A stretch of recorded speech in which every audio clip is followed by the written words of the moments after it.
Good Morning Business, Culture Geek.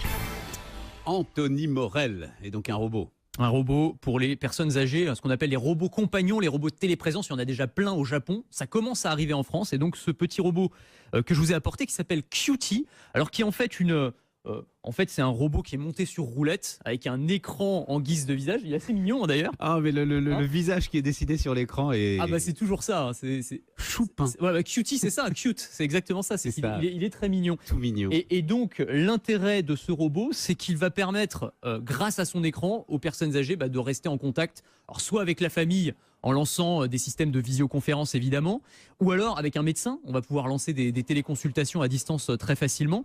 Il est extrêmement facile à piloter, c'est-à-dire, alors là, on l'a pas totalement configuré, mais on le pilote par la voix. Vous savez, c'est toujours cette logique de l'assistant vocal, donc on peut l'appeler, il arrive, on va lui poser des questions, il va être capable de répondre à nos questions grâce à son écran.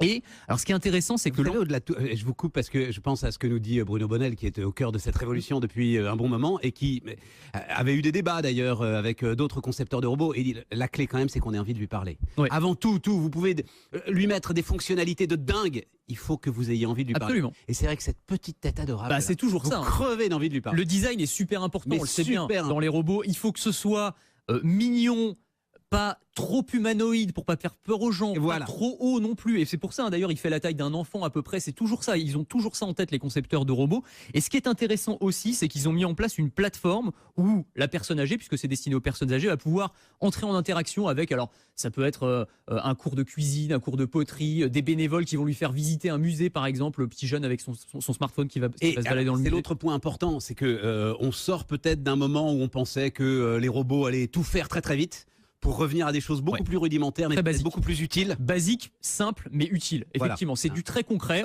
C'est un écran monté sur roulette. Alors, c'est plus complexe que ça, parce qu'il y a des capteurs, il peut détecter les chutes aussi, etc. Mais c'est ça.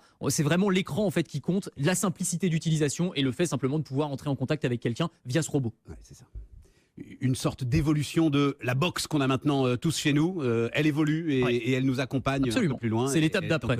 Et en étant très simple d'utilisation. C'est le but. Et adorable. Et adorable, évidemment. Cutie. Anthony Morel.